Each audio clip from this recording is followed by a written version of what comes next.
నమస్తే బీటీవీ న్యూస్కి స్వాగతం. ప్రతిక్షణం ప్రజల పక్షం. అంగన్వాడీల సమస్యల పరిష్కారం కొరకు రాష్ట్ర వ్యాప్తంగా చేపట్టిన సమ్మె గూడూరులో సిఐటియు ఆధ్వర్యంలో 40వ రోజుకు చేరుకుంది. సమ్మెలో భాగంగా గూడూరులో సిఐటియు ఆధ్వర్యంలో అంగన్వాడీ కార్మికులు రాస్తారోకో కార్యక్రమం నిర్వహించడం జరిగింది. ఈ కార్యక్రమానికి anganwadi workers and helpers union నాయకురాలు ఇందుమతి అధ్యక్షతన వహించగా, రాస్తారోకోను ఉద్దేశించి anganwadi workers and helpers union నాయకురాలు అరుణ, సిఐటియు డివిజన్ కార్యదర్శి జయమోహన్లు మాట్లాడుతూ 40 రోజులుగా అంగన్వాడీ మహిళలు రోడ్లపైకి వచ్చి సమ్మె చేస్తూ ఉంటే జగన్మోహన్ రెడ్డి కంటికి కనపడడం లేదా అని, అంగన్వాడీల గురించి ఆలోచించే సమయం కూడా రాష్ట్ర ముఖ్యమంత్రి అయిన జగన్మోహన్ రెడ్డికి లేదా అని, ఇటువంటి వ్యక్తి రాష్ట్ర ముఖ్యమంత్రిగా ఉండడం అంగన్వాడీలకు శాపంగా మారిందని, సమ్మె కాలంలో 6 సార్లు చర్చలకు పిలిచి మంత్రులు బెదిరింపులే తప్ప చర్చలు ఏమీ వరగలేదని, మంత్రులు మాత్రం ప్రెస్ మీట్లో 10 డిమాండ్లు పరిష్కరించామని అబద్ధాలు చెబుతున్నారని, అసలు డిమాండ్ జీతం పెంచామని అడుగుతున్నా అంగన్వాడీలకు మాత్రం జీతం పెంచలేమని తెగేసి చెబుతున్న ప్రభుత్వం దేశంలో ఏదైనా ఉంది అంటే అది కేవలం ఆంధ్ర రాష్ట్రంలో జగన్ ప్రభుత్వమేనని అంగన్వాడీలు తెలిపారు. ఈ కార్యక్రమంలో అంగన్వాడీ కార్మికులు అనంతమ్మ, సరోజమ్మ, రత్నమ్మ, దశగిరమ్మ, వరలక్ష్మి తదితరులు పాల్గొన్నారు.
సూర్యుని చూడు, కనీస వేతనం మాకొద్దు, గౌరవ వేతనం మాకొద్దు, గౌరవ వేతనం మాకొద్దు, గౌరవ వేతనం మాకొద్దు, గౌరవ వేతనం మాకొద్దు, గౌరవ వేతనం మాకొద్దు. అమలు చేయాలి సుప్రీంకోర్టు తీర్పు ప్రకారం గ్రాడ్యుటీ, అమలు చేయాలి సుప్రీంకోర్టు తీర్పు ప్రకారం గ్రాడ్యుటీ, అమలు చేయాలి సుప్రీంకోర్టు తీర్పు ప్రకారం గ్రాడ్యుటీ. అంగన్వాడీ సమస్యలు పరిష్కరించేంత వరకు, అంగన్వాడీ సమస్యలు పరిష్కరించేంత వరకు పోరాడి పోరాడి పోరాడి తీరుతా.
ప్రభుత్వం ఇంతవరకు దిగి రాలేదు.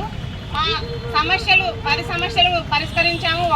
కేవలం ఒక డిమాండ్ మాత్రమే మేము నెరవేర్చలేదని ప్రభుత్వం వారు మాకు చెప్తున్నారు. కానీ మాకు 10 రకాల డిమాండ్లు వాళ్ళు ఏవేవి నెరవేర్చినారో అవి మాత్రం మాకు జీవోలు ఇవ్వాలి వెంటనే. తర్వాత మేము ఏదైతే మెయిన్గా కనీస వేతనం కావాలి అని అన్నామో, మాకు తెలంగాణ కన్నా అదనంగా వేతనం ఏదైతే ఇస్తామని జగన్ మాట ఇచ్చాడో ఇప్పుడు మేము దానికోసమే ఎక్కువగా పోరాడుతున్నాము. అది మాత్రం దృష్టిలో పెట్టుకోవాలి ప్రభుత్వము. తర్వాత రాజకీయ అధికారులు రాజకీయంగా మమ్మల్ని చాలా విధాలుగా వేధిస్తున్నారు.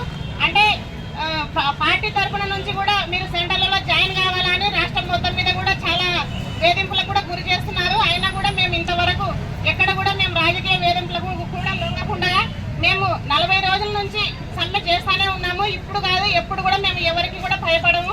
ఎందుకంటే మేము అడిగేది ప్రతిదీ కూడా న్యాయమైన డిమాండ్లు మాత్రమే.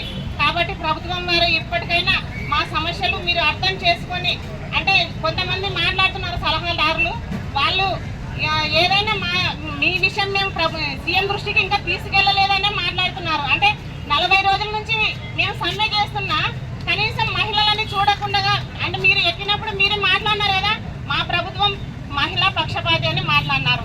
ఇప్పుడు 40 రోజుల నుంచి మేము రోడ్డు మీద ఉన్నాము. మా సమస్య మీరు సీఎం దృష్టికి తీసుకెళ్లలేదంటే మీరు ఏ విధంగా సలహాదారులు అయినారో మాకైతే తెలియదు.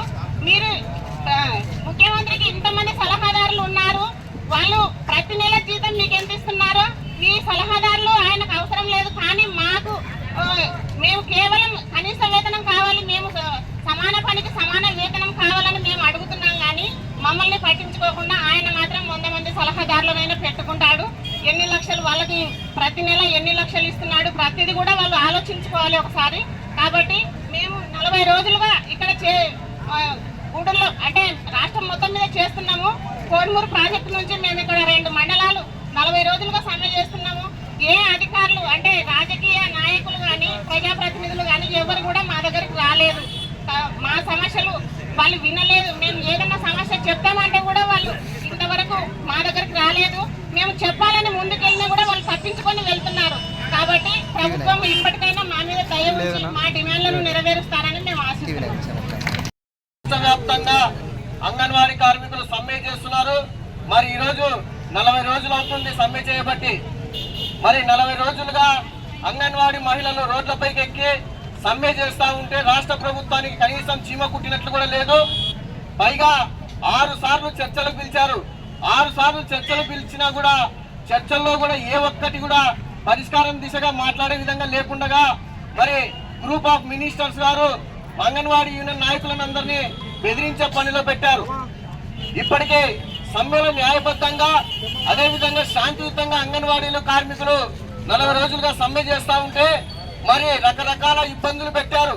రాష్ట్ర ప్రభుత్వం అంగన్వాడీల పైన సోకాస్ నోటీసులని అలాగే బెదిరింపులు, మిమ్మల్ని మీరు డ్యూటీలు జాయిన్ కాకపోతే మిమ్మల్ని అందరినీ ఉద్యోగాల నుంచి తొలగిస్తామని ఇట్లా రకరకాల భయభ్రాంతులకు గురి చేశారు. అది కాకుండా అత్యవసరమైనటువంటి చట్టాన్ని ఎస్మా లాంటి చట్టాన్ని కూడా అంగన్వాడీల పైన ప్రయోగించడానికి రాష్ట్ర ప్రభుత్వం పూనుకుంది. కాబట్టి అయినా కూడా అంగన్వాడీ కార్మికులు ఇటువంటి చట్టాలకు ఇటువంటి నోటీసులకు భయపడకుండా సమ్మె చేస్తూ ఉన్నారు. మరి రాష్ట్ర ప్రభుత్వం ఇప్పటికైనా జగన్మోహన్ రెడ్డి గారు ఎన్నికల ముందు తెలంగాణ కన్నా అదనంగా 1000 ఇస్తానన్నాడు. మరి అధికారం వచ్చిన తర్వాత ఆయన కేవలం 1000 మాత్రమే పెంచాడు. గత ప్రభుత్వంలో 10,500 ఉండేది. ఈ ప్రభుత్వం వచ్చిన తర్వాత కేవలం 1000 రూపాయలు పెంచారు. కానీ పెంచి 5 సంవత్సరాలు అవుతున్నా ఇప్పటిదాకా అంగన్వాడీ కార్మికుల జీతాలు పెంచడం లేదు. ఇప్పుడు తెలంగాణలో 18,000 ఇస్తారు ఈరోజు ఈ జనవరి నుంచి. మరి ఈరోజు అంగన్వాడీలకు మన రాష్ట్రంలో ఏముందంటే గతంలో ఉన్నటువంటి 11,500 ఉంది. కానీ నిత్యావసర ధరలు రోజు రోజుకు పెరిగిపోతున్నాయి. అలాగే పెట్రోల్ డీజిల్ ధర పెరుగుతున్నాయి. ధరలు చూస్తే పెరుగుతున్నాయి కానీ అంగన్వాడీల జీతాలు మాత్రం పెంచే పరిస్థితిలో రాష్ట్ర ప్రభుత్వం లేదు. గతంలో చర్చల్లో సందర్భంగా రాష్ట్ర మంత్రులు అంతా కలిసి గ్రూప్ ఆఫ్ మినిస్టర్స్ మా దగ్గర డబ్బులు లేవు, మీ జీతాలు పెంచే పరిస్థితిలో లేదని చెప్పారు. తర్వాత రెండోసారి చర్చలు పిలిచాక మా దగ్గర డబ్బులు ఉన్నాయి, అయినా కూడా మేము 5 సంవత్సరాలకు ఒకసారి జీతాలు పెంచుతామని అలాంటి పాలసీ తీసుకొని వచ్చి పెట్టామన్నారు. అయ్యా 5 సంవత్సరాలకు ఒకసారి మీరు జీతాలు పెంచుతామంటే మరి రాష్ట్ర ప్రభుత్వం ఎందుకు నిత్యావసర ధరలు పెంచుతున్నారు? ఈరోజు కూరగాయలు చూసుకోండి, ఈరోజు కిరాణా సరుకులు చూసుకోండి. అమ్మాంత 5 సంవత్సరాల క్రితం ఉన్న ధరలు ఇప్పుడు ధరలు దాదాపు డబల్ అయి కూర్చున్నాయి. మరి ఈ రోజు అంగన్వాడీ జీతాలు అయితే అదే 5 ఏళ్ల క్రితం ఏదున్నాయో అదే జీతాలు ఉన్నాయి. కాబట్టి ఇప్పటికైనా రాష్ట్ర ముఖ్యమంత్రి గారు కనీసం మహిళలనే ఆలోచన చూడాలా. ఎందుకంటే మీ మహిళల పక్షపాతి పార్టీ మాది, మీ మహిళలకు అన్ని రకాలుగా పెద్దపీట వేశామంటున్నారు, చాలా సంతోషం. కానీ 40 రోజులుగా అంగన్వాడీ మహిళలు రోడ్లపైన కూర్చుంటే వారి గురించి మాట్లాడే పరిస్థితి కూడా లేని పరిస్థితిలో ఈరోజు రాష్ట్ర ముఖ్యమంత్రి గారు ఉన్నారు. అయ్యా ముఖ్యమంత్రి గారు, ఇప్పటికైనా అంగన్వాడీ మహిళల గురించి ఆలోచించండి. ఎందుకంటే రానున్న ఎన్నికల్లో వాళ్ళు మీకు చాలా కీలకంగా ఉపయోగపడే పరిస్థితి ఉంది. అటువంటి వాళ్ళని ఈరోజు కనీసం 40 రోజులు సమ్మె చేస్తుంటే కూడా కనీసం వారి గురించి ఎక్కడా ప్రెస్ మీట్ కానీ ఎక్కడా మాట్లాడే పరిస్థితి లేదు. ఎందుకంటే ఆయన ఎవరి దృష్టి ఎవరు కూడా ఆయన దగ్గర పోయి మాట్లాడే పరిస్థితి లేదు. అటు ఎమ్మెల్యేలకు కానీ మినిస్టర్లకు కానీ ఎవరికి కూడా ఆయన దగ్గర వెళ్ళి మాట్లాడే పరిస్థితి లేదు. ఆయన కేవలం కొంతమందితోనే మాట్లాడతాడు, కొంతమందితోనే వినే పరిస్థితి ఉంది వాళ్ళ సమస్యలు.